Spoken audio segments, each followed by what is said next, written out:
সুপ্রিয় দর্শক, সবাইকে শুভ সন্ধ্যা। আমি ডক্টর দেবব্রত চৌধুরী আপনাদের সবাইকে শুভেচ্ছা জানাচ্ছি DEB Show থেকে। Development of education and education and business. আমি আপনাদের এই শোর মাধ্যমে আশা করি বিজনেস এবং এডুকেশন কীভাবে নতুন প্রজন্মের সাথে জড়িত হচ্ছে এবং কি কি জিনিস আসলে আমাদের জানা উচিত, যে কোভিডের আগে এবং পরে আপনারা সবাই দেখতে পাচ্ছেন যে বিভিন্ন ধরনের চেঞ্জ এসেছে। সো এই প্রোগ্রামটা আসলে একটা ইউনিক প্রোগ্রাম, যেটার মাধ্যমে আমরা ট্রাই করব আমাদের নতুন প্রজন্মকে এবং বিজনেসকে কীভাবে আরও সম্ভবদ্ধভাবে মিলিত করা যায় এবং যার মাধ্যমে আমরা দেখব যে নতুন জিনিসগুলো আসতেছে গ্লোবাল সেক্টরে কীভাবে এগুলো কাজে লাগানো যায়। তো এই অনুষ্ঠানটা আজ যে প্রথম এপিসোড, সুতরাং আপনাদের সবাইকে অশেষ ধন্যবাদ যে যেখানে থেকে দেখতেছেন, স্কাই 780 এবং এনটিভিকে অশেষ ধন্যবাদ এই প্ল্যাটফর্মটা এই সময় জন্য আমাকে তৈরি করে দেওয়ার জন্য। আমি আশা করব প্রতিটা এপিসোডে দুইজন গেস্টকে উপহার দেওয়ার জন্য আপনাদের জন্য। আজকেও সেই ক্ষেত্রে দুজনকে নিয়ে এসেছি। আমি একটু পরে আপনাদেরকে পরিচয় করে দিব। তা আমি বলার আগে একটু বলতে চাই যে যারা দূর দূরান্ত থেকে দেখতেছেন, ইউরোপ এবং ইউকে থেকে, আপনারা আশা করি এই প্রোগ্রামের মাধ্যমে অনেক কিছু জানতে পারবেন, অনেক কিছু বুঝবেন এবং অনেক কিছু আসলে ফিউচারে কি হবে সেটা নিয়েও কিছুটা উপলব্ধি করতে পারবেন। তা আমার এই এপিসোডে দুইজন গেস্ট যারা এসেছেন আপনারা দেখতেছেন এখন, আমার ডাইনে রয়েছে প্রফেসর নজরুল ইসলাম। উনি একজন শিক্ষাবিদ এবং অনেক দিন যাবৎ ইউকেতে শিক্ষকতার সাথে জড়িত। একটু পরে উনি ওনার সম্বন্ধে বলবে এবং এখন বর্তমানে উনি director of research and PhD program in UEL, University of East London, and also same time he is the center director of fintech. So professor Nazrul ভাই, অশেষ ধন্যবাদ আপনাকে এই ঈদের সময় আপনি সময় দেওয়ার জন্য এবং এখানে আসার জন্য। আমি অবশ্যই একটু পরে আপনার কাছে আসতেছি। আর আমার বামে রয়েছে আমাদের পরিচিত একটা মুখ, অবশ্যই আপনারা অনেকে জানেন এবং চিনেন ওনাকে, লন্ডনে থাকেন, ব্যবসায়ী এবং educator in the same time, mister Anisur Rahman. উনি কনসালটেন্ট কাইজেন্ট 5AC লিমিটেড, যেটা গ্লোবাল একটা অর্গানাইজেশন। তা আশা করি উনিও ওনার সম্বন্ধে একটু পরে দিয়ে বলবে। তো এই দুজন গেস্ট আপনাদের জন্য নিয়ে এসেছি, আশা করি ওনারা অনেক কিছু বলবে। এই শোটা আসলে শুধু একাডেমিক এবং বিজনেসের জন্য, যারা এডুকেটর বা যারা একাডেমিক নিয়ে চিন্তা ভাবনা করেন এবং যারা বিজনেসের সাথে জড়িত তারাই উপকৃত হবেন বলে আশা করি। তো আমরা বেশি কথা না বাড়িয়ে সবাইকে শুরুতে আসলে ঈদের শুভেচ্ছা জানাচ্ছি। যে দূর দূরান্ত থেকে আপনারা বসে ঈদের মুহূর্তে এই শোটা দেখতেছেন, আপনাদের সবাইকে অশেষ ধন্যবাদ। তো আমি প্রথমে নজরুল ভাইয়ের কাছে যাচ্ছি।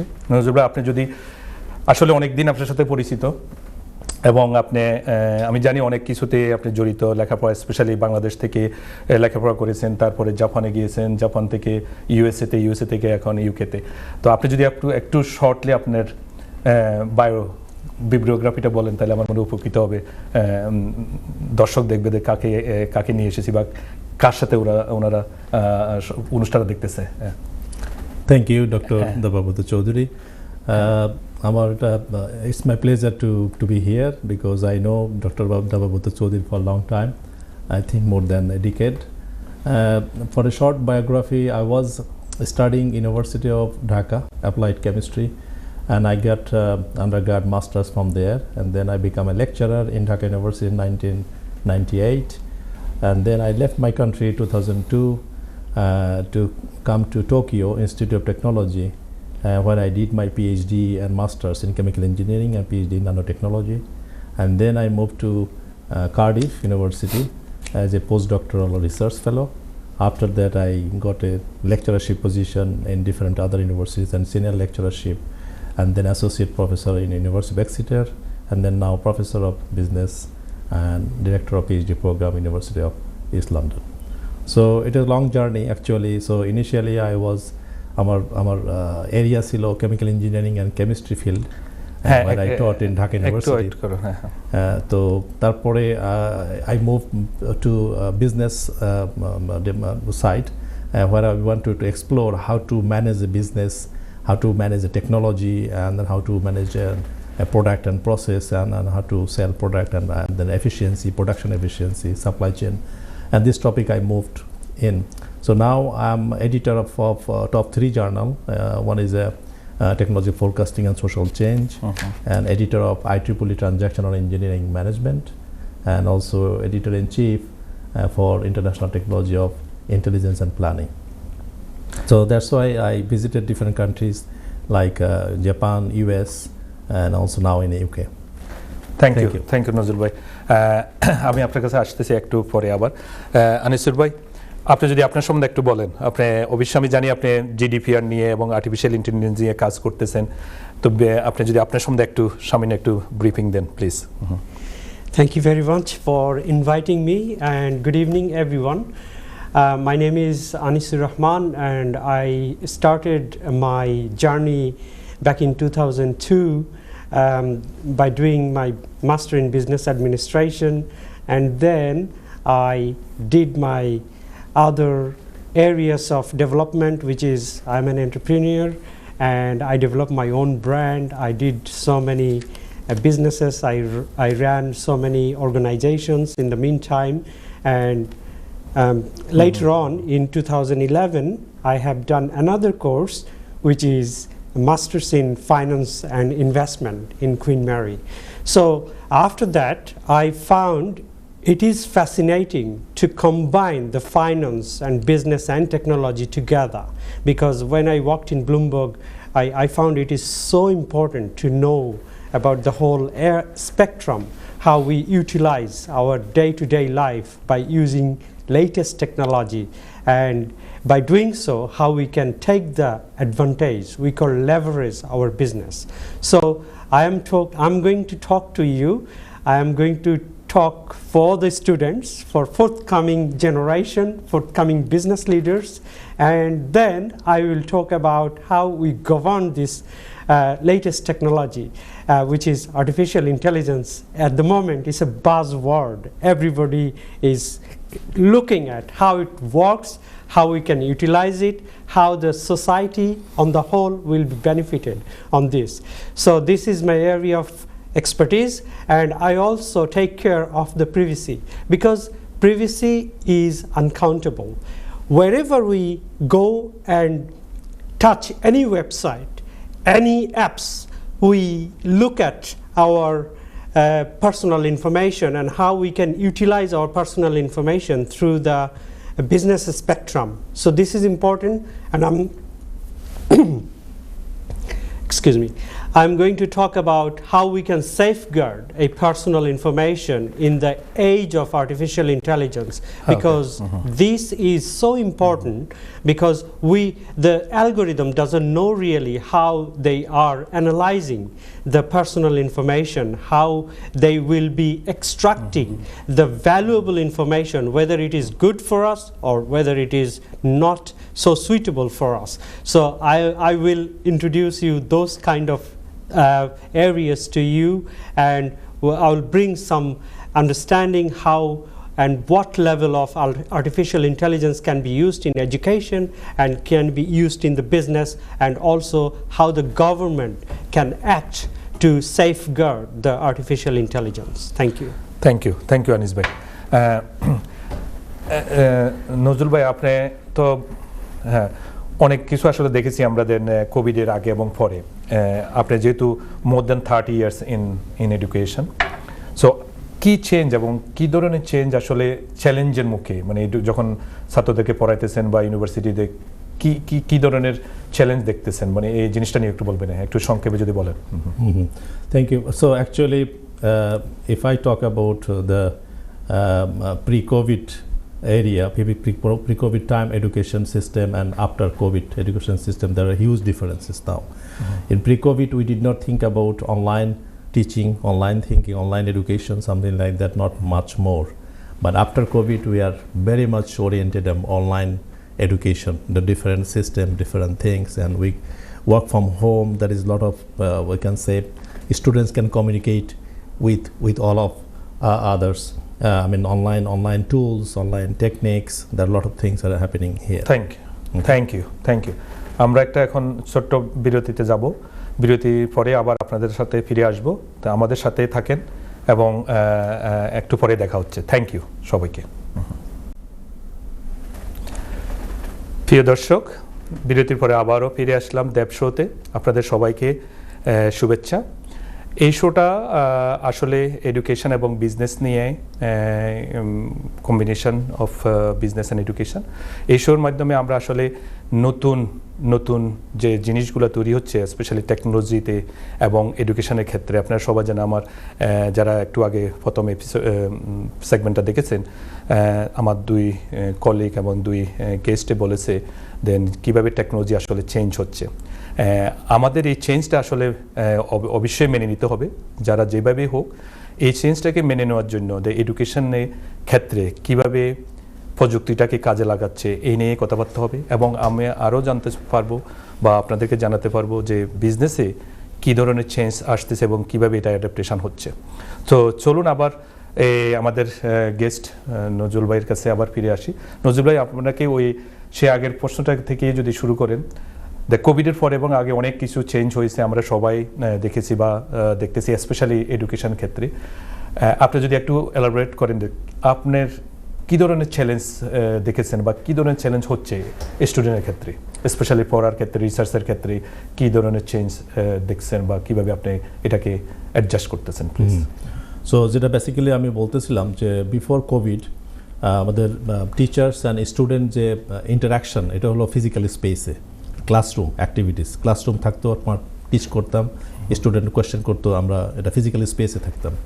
যখন আফটার কোভিড টাইমে আমরা we are under lockdown, then how can I teach? We teach online by using Zoom or Teams, বিভিন্ন online tools, and where we interacted by online virtual platform, and the virtual platform we interacted with students, right? And then we can teach like slideshow and then explain the topics, and then we can ask question, they can ask question by using online system, online platform.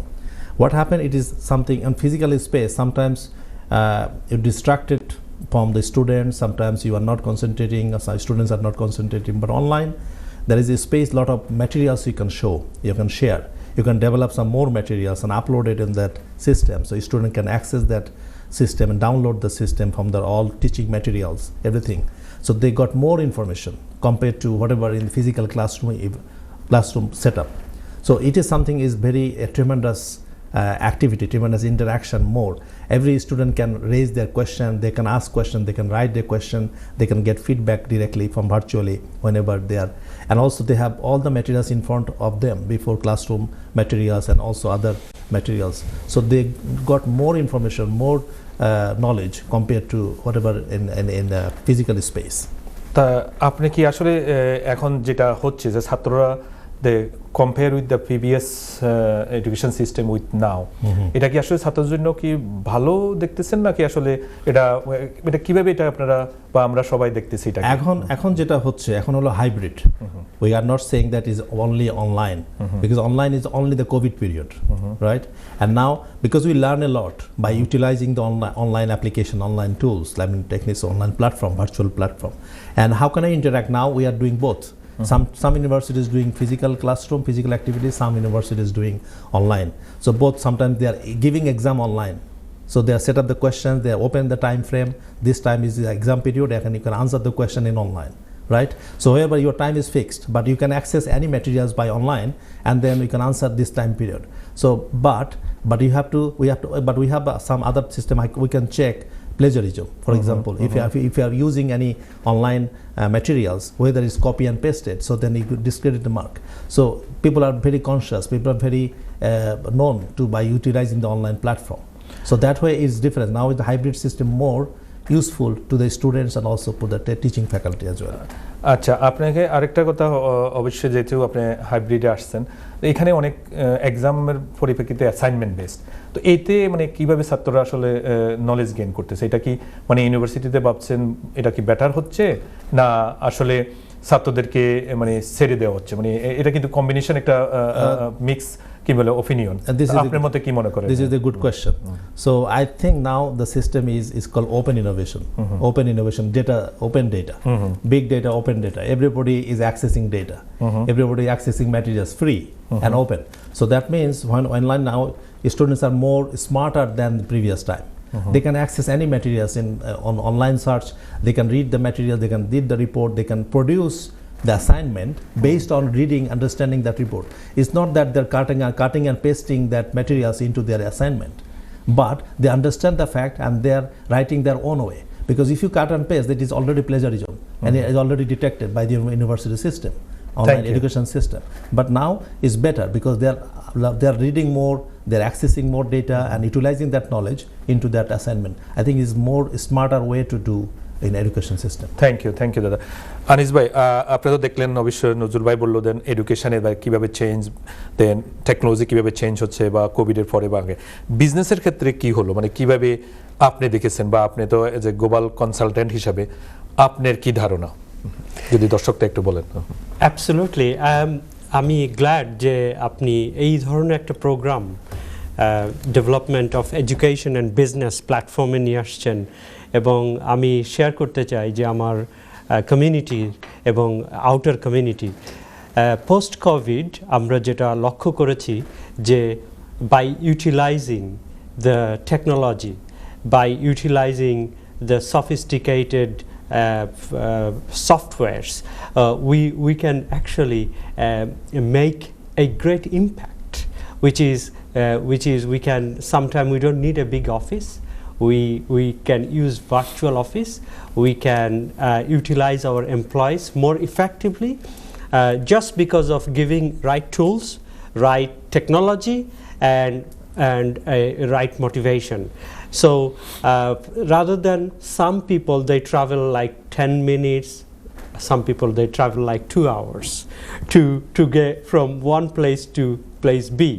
So in that case, when we utilize say for an example morning Zoom meeting, is everybody is there, no late, and everybody is attending, and it's recorded. So if somebody wants to clarify something, they can go back and check what was the discussion about, how we can improve, how we can utilize time. Yeah, exactly. So there is a great scope. And when we are talking about this technology post-COVID, and the new technology just arrived sometime in 2021-22-ish, that is called artificial intelligence. And within the global perspective, the next 10 years spectrum of artificial intelligence market itself is $3 trillion, which is fascinating. Yes, so আপনাকে আমি একটু যেহেতু বলছেন big data, তা আমরা আসলে আমাদের Bengali community আসলে আমরা তো অবভিয়াসলি সবাই এখানে বাংলাদেশি বা আমাদের নেক্সট জেনারেশন অবশ্যই ব্রিটিশ বাংলাদেশি, আমরা এখন সব সময় artificial intelligence, big data, IoT, GDPR, এই জিনিসগুলো আমাদের কমিউনিটির ভিতরে মানে কিভাবে আরো ফলপ্রসূ বা একে আরো অ্যাওয়ারনেস তৈরি করা যায়, এই নিয়ে আপনারা মানে বিজনেস ক্ষেত্রে কি ধরনের পদক্ষেপ নেওয়া উচিত, মানে কি ধরনের করলে এরা এই জিনিস এই টার্মগুলো কিন্তু ইম্পর্টেন্ট, আমরাও তো ইউনিভার্সিটি পড়াইতেছি, যেহেতু নজরুল ভাই বলেছে যে এগুলো পড়তেছে সবাই, মানে হয়তো ইয়াং জেনারেশন জানতে পারে, কিন্তু আমাদের যারা বয়স্ক যারা এসেছে মানে এই দেশে অনেক আগে যারা হতো, এদেরকে কিভাবে অ্যাওয়ারনেসটা তৈরি করা যাবে? অ্যাবসলিউটলি, খুবই ভালো একটা আপনি কোয়েশ্চেন আমাদের সামনে দিয়েছেন, যে এই যে অ্যাওয়ারনেস প্রোগ্রামটা আমাদের মতো এই ধরনের প্রোগ্রাম থেকে আমরা শিখতে পারবো, আমাদের কমিউনিটিকে অনেক ইনফরমেশন দিতে পারবো। ফর এক্সাম্পল, আমরা যখন কোনো website, even government website use করি, হ্যাঁ, for any services, the government ask us how much information you want to share with us. So আমাদেরকে বুঝতে হবে যে আমরা কতটুকু ইনফরমেশন আমরা দিতে চাচ্ছি। আমি কি সমস্ত ইনফরমেশন যা আমি ফর্মের মধ্যে দিচ্ছি, এগুলো কি আমি একটা কুকি ব্যবহার হয় যেটার মাধ্যমে কিনা এটা আপনার কম্পিউটার থেকে আরেকটা কম্পিউটারে এটা রিট্রাইভ করা সম্ভব হয়। তো এসব ক্ষেত্রে আমরা একটু সচেতন হতে হবে যে যখন আমরা কুকিটা সিলেক্ট করব তখন একটু সময় নিয়ে হয়তো বা 1 মিনিট অর লেস এখানে আপনি দেখবেন যে ফাংশনাল কুকিজ আছে, অ্যাডভার্টাইজমেন্ট আছে অ্যান্ড এটসেট্রা আছে। সো এই কুকিজগুলো থেকে আপনার পার্সোনাল ইনফরমেশন গভর্নমেন্টের ওয়েবসাইটে চলে যায় এবং এইখান থেকে যদি আপনি না শেয়ার করতে পারেন আপনি এটা রেস্ট্রিক্টেড করে দিতে পারবেন। থ্যাংক ইউ আনিস ভাই। নজরুল ভাই, উনি যেটা বলছে, আপনি ছাত্রদের ক্ষেত্রে মনে করুন আমরা যে জিনিসগুলোতে আসলে দেখতেছি যে আমাদের যে ধরনের চেঞ্জগুলো আমরা দেখতেছি এগুলোর জন্য আমরা আসলে ফরেক্স সেগমেন্টে কথা বলবো দুজনের সাথে। তো দর্শক, আমরা আবার একটা ছোট্ট বিরতিতে চলে যাচ্ছি। বিরতি পরে এসে আপনাদের সাথে আবার কথা বলবো বিগ ডেটা এবং আর্টিফিশিয়াল ইন্টেলিজেন্স নিয়ে। আমাদের সঙ্গে থাকুন। Thank you. প্রিয় দর্শক, আবারও আপনাদেরকে শুভেচ্ছা DEB শোতে, development of education and business. এই শোটা যারা এখন টিভির সামনে এসেছেন, আমি ডক্টর দেবব্রত চৌধুরী, আপনাদের সবাইকে স্বাগতম। আমরা এই শোটা আসলে বিজনেস এবং এডুকেশন কিভাবে একসাথে কাজ করছে, স্পেশালি কোভিড, আফটার কোভিড এবং পোস্ট কোভিড, কী ধরনের কাজ হচ্ছে, কী ধরনের নতুন প্রজন্মের সাথে নতুন টেকনোলজি অ্যাডজাস্ট হচ্ছে, এই নিয়ে আমরা কথা বলছি। আমাদের দুইজন গেস্ট আবার পরিচয় করে দিচ্ছি। জাস্ট যারা নতুন এসেছেন টিভির সামনে, professor Nazrul Islam, director of research and fintech centre in university of east London, and আমার বামে mister Anisur Rahman, Kaizen consultant for AI and GDPR for Kaizen Global Limited, which is actually globally well known. So যে কথাগুলোতে আসলে আমরা আবার ফিরে যাচ্ছি। নজরুল ভাই, আপনি বলেছেন, আনিসুর ভাই বলেছেন যে আসলে বিজনেসের ক্ষেত্রে অফিস শেয়ারিং, তারপরে অনলাইনে ছাত্রদেরকে এখন আমরা অনলাইনে পড়াচ্ছি, ঘরে বসে তারা জুমের মাধ্যমে, টিমের মাধ্যমে পড়াশোনা করতেছে। আসলে একসময় এটা ছিল খুবই আনএক্সপেক্টেড।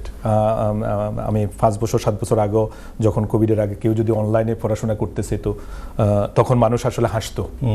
তো এখন যে আমরা, মানে আমিও এডুকেটর, আপনারাও একসাথে আমরা যে কাজ করে যাচ্ছি, আপনার মতে মানে কী ধরনের চেঞ্জ, মানে আপনি যেহেতু রিসার্চ ডাইরেক্টর, আপনার অনেক ছাত্র, মানে আমরা দুজনেই জয়েন্টলি রিসার্চ করেছি বা সুপারভাইজ করেছি, আপনি দর্শকদেরকে একটু যদি বলেন তাহলে কী ধরনের রিসার্চ করতেছেন বা যেটা ইমপ্যাক্ট হচ্ছে, মানে ডাইরেক্টলি ইমপ্যাক্ট হচ্ছে সোসাইটিতে, এবং আমরা যারা এডুকেটর বা আমরা যারা এডুকেশন নিয়ে চিন্তা করতেছি, এদের সাথে বিজনেসদের কী ধরনের সম্পর্ক এবং কীভাবে এটা আসলে ইন্টারকানেক্টেড হচ্ছে, প্লিজ একটু যদি সংক্ষেপে বলেন। Thank you doctor Debabrata Chowdhury. আপনি একটা খুব ইম্পর্টেন্ট বিষয় রেইজ করলেন, আর আমিও would like to happy that আমি এটা শেয়ার করতে চাই দর্শকদের জন্য, এনটিভি দর্শকদের জন্য। রিসেন্টলি একটা রিসার্চ পেপার, আমার article was recognised by White House, and President Joe Biden's economic advisor, he emailed me, Professor Islam, we are using your research study result in our economic report, President Joe Biden's economic report 2024. Why it is important? He mentioned clearly that your research study is fascinating results, and the topic I want to share, of course, আপনাদের সাথে share করতে চাই, সেটা হলো এই রিসার্চের মূল স্টাডিটা হলো, আমি সংক্ষেপে বলবো কারণ আমি টেকনিক্যাল টার্ম অনেকে বুঝবেন না, একটু সহজভাবে বলি যে এটার মূল উদ্দেশ্য হলো যে কিভাবে worker and workplace artificial intelligence can coexist, মানে সহাবস্থান যেটা বাংলায় বলে, worker and workplace artificial intelligence কেন তারা কীভাবে সহাবস্থান করতে পারে এবং এটা কীভাবে একটা অর্গানাইজেশনের এফিসিয়েন্সি বাড়ায়, মোস্ট স্ট্র্যাটেজিক ডিরেকশন এফিসিয়েন্সি অনেক সিগনিফিক্যান্টলি বাড়াচ্ছে। এই স্টাডিটা আমার স্টাডিতে আমরা ফাইন্ড আউট করছি। That is really great. I read it. I don't want to tell before to you say to the দর্শক। আসলে এটা কিন্তু মানে খুবই ইন্টারেস্টিং যেটা আপনি বললেন, ওয়ার্ক এবং ওয়ার্ক প্লেস, এআই এই জিনিসটাকে আপনারা কিভাবে দেখতেছেন যারা বিজনেস উনি তো রিসার্চ আমি জানি আপনারা 74 পেজেস আর্টিকেলস আশা করি দর্শকদেরকে আপনি যদি পরে বলেন কিভাবে এটা পাবে আপনি এটাকে কিভাবে দেখতেছেন ওনার আর্টিকেল এটা তো শুনেছেন এবং জো বাইডেন এবং এটা সত্যি আমাদের জন্য খুবই ইম্পর্টেন্ট একটা নিউজ এবং আমাদের বেঙ্গলি কমিউনিটি বা আমাদের এডুকেশন সেক্টরে দেন আপনি এত বড় একটা আর্টিকেল লিখেছেন এটা আমেরিকা থেকে রিকগনাইজ হয়েছে এবং আশা করি বিভিন্ন ক্ষেত্রে এটা উপকৃত হবে অনেকেই এটা আরো অ্যানালাইজ করবে এবং এটা থেকে আউটকাম নিয়ে আসবে বিজনেসে আপনারা কি মনে করেন আপনি তো আর্টিকেলটা পড়েছেন কি মনে করেন Absolutely, and I congratulate you again for this magnificent work which is spot on. And I personally believe when I worked with the blueprint of the AI in the White House, I found this is so fascinating, and you have touched the real problem, which is the worker and the AI, how can they work together? And that's the thing I came across, and I really found it very insightful, and that's why the recognition happened from the Biden administration. And you know, I contributed something in the EU AI Act.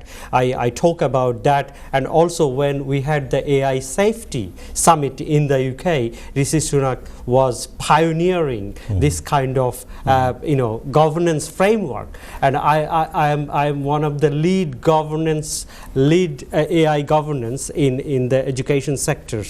So I really appreciate that you have done a good job. You made the foundation. We can work on that, and going forward we can develop further ahead.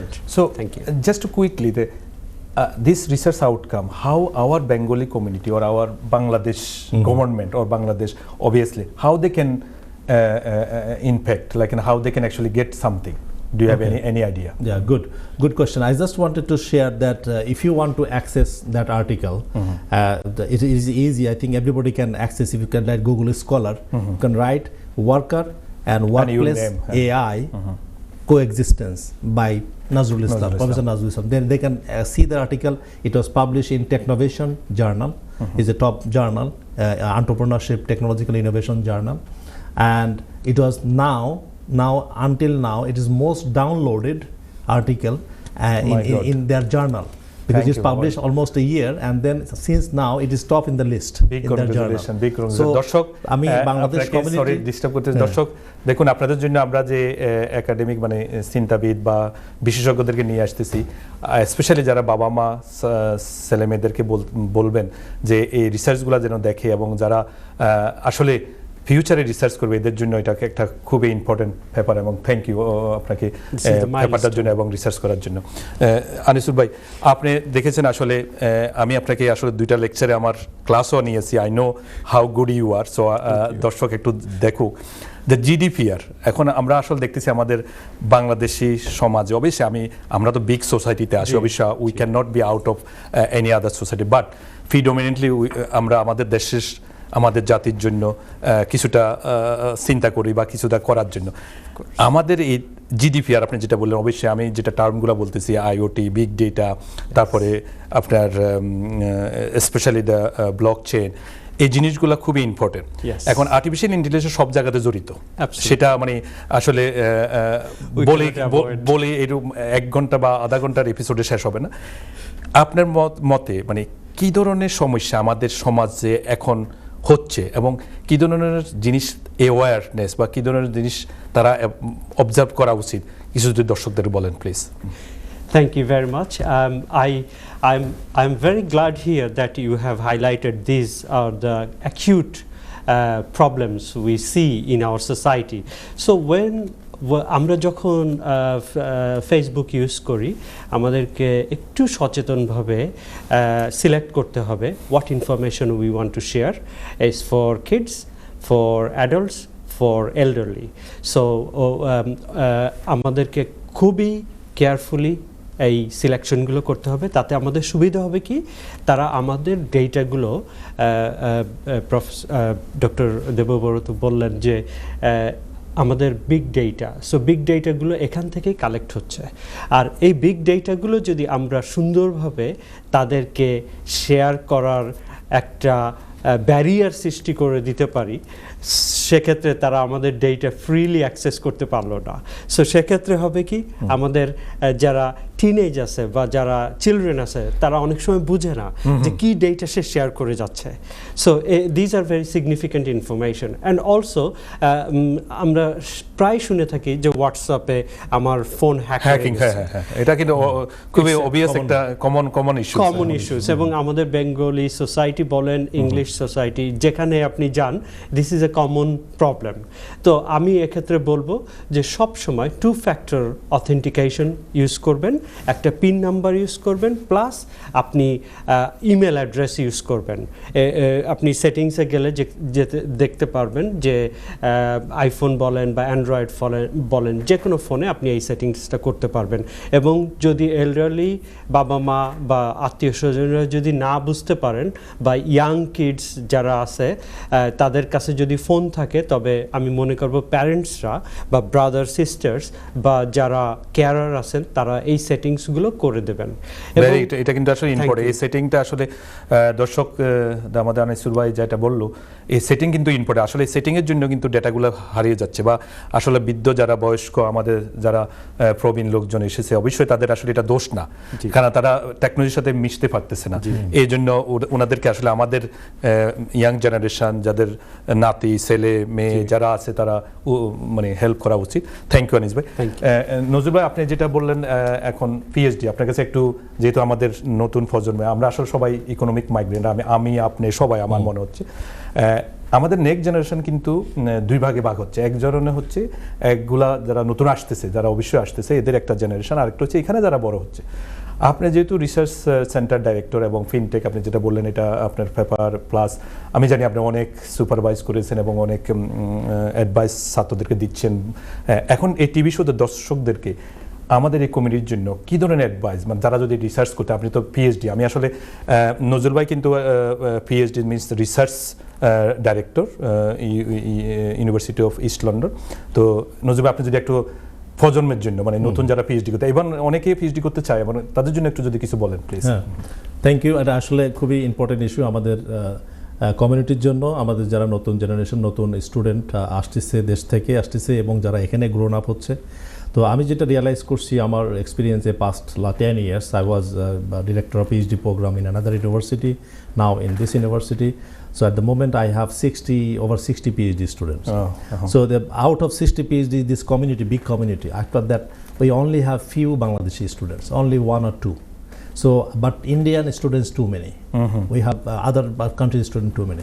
So what is there? So I wanted to investigate that issue, and I also understand that Bangladeshi স্টুডেন্টরা যারা আসে, মানে তারা ঠিকই আসতেছে, এখন তো অনেক ওপেন হয়ে গেছে, তারা ইজিলি ভিসা পাচ্ছে, তারা আসার পরে তারা কিন্তু আর ওই ফোকাস করছে না স্টাডিতে, তারা জবে ফোকাস করতেছে বেশি, আর্ন মানি, মানে শর্ট টার্ম বেনিফিট, কিন্তু তারা কখনো লুক করছে না for long term benefit. Nazrul, আপনাকে এখানে একটা মিনিটের জন্য, যেহেতু খুব ভালো একটা কথা বলছেন, যে আমরাও সবাই এসেছি এখানে আসলে ছাত্র হিসেবে, এক সময় মনে করেন আসলাম, আমাদের একটা অবজেক্টিভ ছিল যে আমরা পিএইচডি করবো বা প্রফেসর হবো বা একটা ভালো ক্ষেত্রে। কেন ছাত্র এখন এই ডাইভার্স হয়ে যাচ্ছে? আপনি একটু আগে বললেন, আরেকটু যদি ডিপলি বলেন দর্শকদেরকে, মানে এই ছাত্র যারা দেখতেছে, দর্শক আশা করি একটু উপকৃত হবে, কেন তারা ডাইভার্স হয়ে যায় এবং তারা কেন ডেস্টিনেশন যেতে পারছে না? ওকে, দুইটা রিজন। একটা রিজন হলো ওরা চাচ্ছে যে এখানে এসে তারা কিছু মানি আর্ন করে একটু স্টেইং লঙ্গার, মানে ওই এক বছর মাস্টার্স ফিনিশ করে তারপর 2 বছর পোস্ট স্টাডি ওয়ার্ক, তার ভিসা করে আবার আরেকটা কোর্সে ভর্তি হবে, এভাবে তারা মানে একটা কোর্সে ভর্তি হবে এবং time extend to stay longer. But তাদের কোনো ভিশন নাই যে যদি আমরা পিএইচডি প্রোগ্রামে যাই, হায়ার এডুকেশন নেই, তো আমরা will stay longer, will be more professional, will get more professional job rather than doing McDonald's or KFC, like this kind of job. দেখুন, আমি যেটা আমার এক্সপিরিয়েন্স বলে, ইন্ডিয়ান স্টুডেন্টরা যারা আসে ওরা কিন্তু সবাই প্রফেশনাল জব খোঁজে এবং তারা প্রফেশনাল মাইন্ড সেট আপ, তারা লং টার্ম বেনিফিট চিন্তা করে, how can we stay longer, how can we career build up. But Bangladeshi স্টুডেন্টদের মধ্যে এটা কিন্তু প্রবণতা খুবই কম। কিন্তু এটা আমি সাজেস্ট করবো, বাংলাদেশি স্টুডেন্ট যারা আসতেছে দেশ থেকে, তারা স্পেশালি তারা ফোকাস করবে for long term success, long term career benefit, career progress they can see, and প্রথমে ইনিশিয়ালি একটু স্ট্রাগল হবে, কিন্তু লং টার্মের জন্য তাদের জন্য এটা ফর লং টার্ম বেনিফিট। এবং যারা এখানে এই দেশে আমাদের এই ইউকে কমিউনিটিতে আছে, যারা এখানে গ্রোন আপ হচ্ছে, এখানের মধ্যেও আমি দেখছি প্রবণতা, আন্ডারগ্রাড ফিনিশ করে তারা জবে ঢুকে যাচ্ছে। তারা কিন্তু তো লং টার্ম এটা কেন হচ্ছে মনে করেন দেন তাদেরকে কিভাবে আমরা মোটিভেট করতে পারি ইভেন আমি একটা এক্সাম্পল দিই আমার আন্ডারে আমাদের ইউনিভার্সিটি অফার করছে free tuition fee we are giving scholarships. They are not applying. The local students, they are not applying. We are getting application from outside, not within our community or Bangladeshi community. What they are seeing with short term, they are just doing job and get money and then doing something. But তারা কখনো চিন্তা করছে আমরা যখন ছিলাম আমরা target করছি আমরা পিএইচডি হব, আমরা প্রফেসর হব, একাডেমিক লাইনে যাব, একটা গোল ছিল, ভিশন ছিল। এই নর্মাল এই কারেন্ট জেনারেশনের মধ্যে ভিশনটা তারা কাজ করা, because they are more smarter. তাদের হাতে আইফোন আছে, তাদের হাতে lot of information, the diverse mode of different way. আপনি কি তাইলে অ্যাজ এ এডুকেটর যেটা বললেন ডাইভার্ট হয়ে যাচ্ছে, আপনি কি মনে করেন টেকনোলজি কি আসলে আমাদেরকে আসলে দুইটা পথে নিয়ে যাচ্ছে নাকি আসলে কোন জায়গাতে নিয়ে মিলাবে? আপনি কি মনে করেন? টেকনোলজি আপনি ইনোভেটর, আইটির উপর অনেক দক্ষ আছে আপনার, এবং আপনি যেটা বললেন যে এখন সবাই ফেসবুক, টুইটার, ইনস্টাগ্রাম, ক্লাসের মধ্যে সবাই ডিস্টার্ব হচ্ছে, বা এটাকে স্টপ করার কোনো কি বলে কিছু হচ্ছে কিনা, মানে কিছু করা যাবে কিনা? হ্যাঁ, এটা গুড কোয়েশ্চেন। আমি মনে করি যে এটা আসলে দুইভাবে চিন্তা করা যায়। এটা একদিক দিয়ে বেনিফিট, আরেকদিক দিকে ডিফারেন্ট আপনার তাদের ডিসরাপ্ট করতে পারে। এটা আমাদের জানতে হবে how to utilise my time. So আপনার স্টুডেন্ট হন বা যেখানে যে প্রফেশনে আছেন, আমি ইউটিলাইজ করবো আমার টাইমটা। So everything is open, people can access anywhere. I mean, Facebook, Twitter. If you spend time, you can spend whole day. TikTok, you can see a lot of. But if you are smart enough that I am utilizing my time, their time, and then this time, so that how can I get benefit? How can connectivity? Connectivity is important. Very so good. You are connecting to the worldwide and connectivity and build up your career. দাদা আপনাকে একটা minute stop করবো। আনিস ভাই, নজরুল ভাই বললো connectivity, right. আমি just দর্শকের একটা কথা বলতে চাই, আমরা যখন বাংলাদেশে ছিলাম সব জায়গাতে মানুষ আসলে সবসময় বলে আমার মামা নাই, কাকা নাই, কি জন্য যে আমি একটা ভালো জব পাচ্ছি না। এটা আসলে একটা কি বলে লবিং, যেটা আমাদের দেশে হয়ে থাকে, আমরা দেখেছি এটা। আসলে সেক্ষেত্রে এখানে এই আপনি একটু আগে কানেক্টিভিটি যেটাকে বলে নেটওয়ার্কিং, এটা কিন্তু ভীষণ ইম্পর্টেন্ট। আমরা কিন্তু আসলে সবাই কিন্তু সামহাউ একটা নেটওয়ার্কের মধ্যে বদ্ধ। অ্যাজ এ বিজনেস আপনি কি মনে করেন নেটওয়ার্ক মানে এক্সপিরিয়েন্স বা নেটওয়ার্ক এই ক্ষেত্রে কি কাজ করতেছেন? নজরুল ভাই বললো যে ছাত্রদেরকে আমরা যেটাই দিচ্ছি, আমরা এডুকেশনে আমরা একটা জায়গাতে তাদেরকে তৈরি করে দিচ্ছি, মার্কেটে যখন তারা আসে আপনারা এটাকে কিভাবে দেখতেছেন? আপনি যেহেতু আপনি আর্টিফিশিয়াল ইন্টেলিজেন্স বলতেছেন, বিগ ডাটা নিয়ে কাজ করতেছেন, আমি আপনাকে দেখেছি, আপনি আমার লেকচারও দিয়েছেন আমার ইউনিভার্সিটিতে।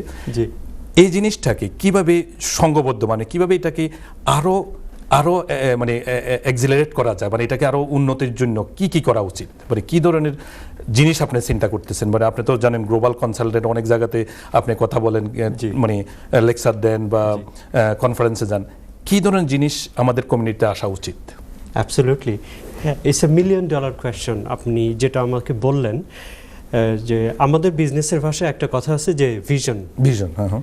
সো আমাদের স্টুডেন্টদেরকে জানতে হবে what is my vision, where is my destination in another world, yeah? আমাকে বুঝতে হবে যে আমি কোথায় পৌঁছাতে চাচ্ছি।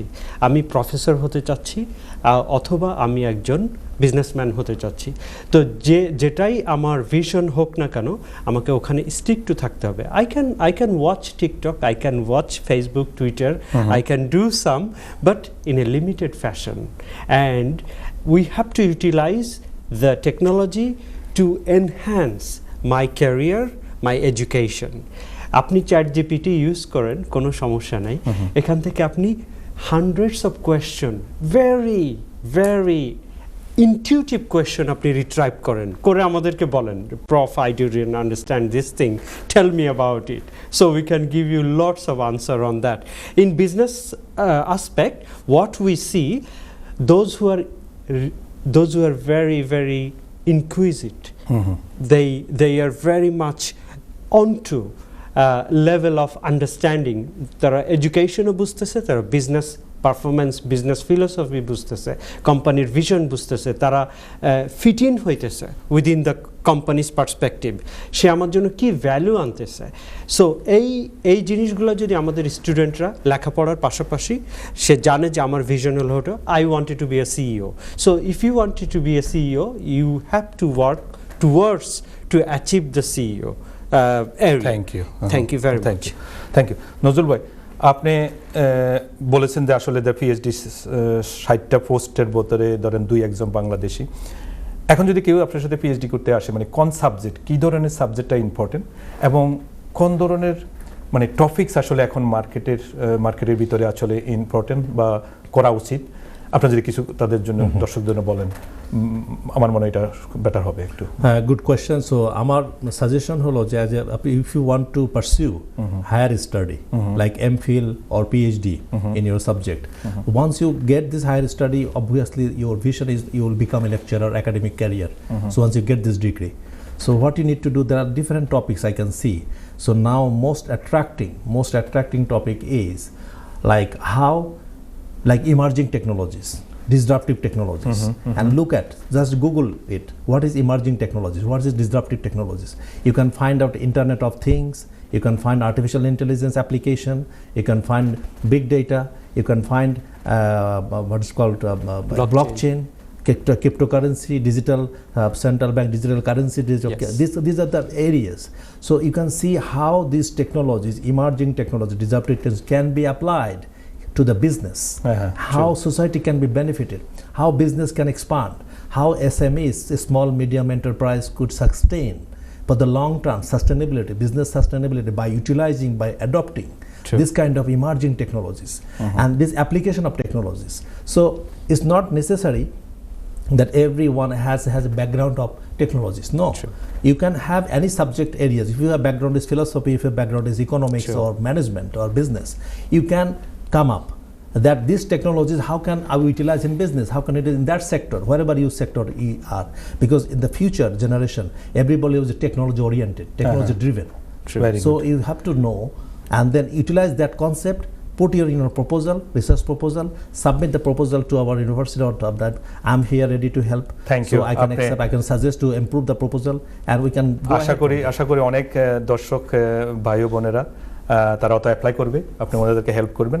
আপনার কাছে আসতেছি আনিসুর ভাই, আপনি যেহেতু বলছে উনি যেটা আসলে যে ফিনটেক যেটা আপনি বলছেন, একটু দর্শকদের বলবেন ফিনটেক মানে আর্টিফিশিয়াল ইন্টেলিজেন্স একটা সাইড এবং ফিনটেক আরেকটা সাইড, মানে খুবই মানে ইম্পর্টেন্ট।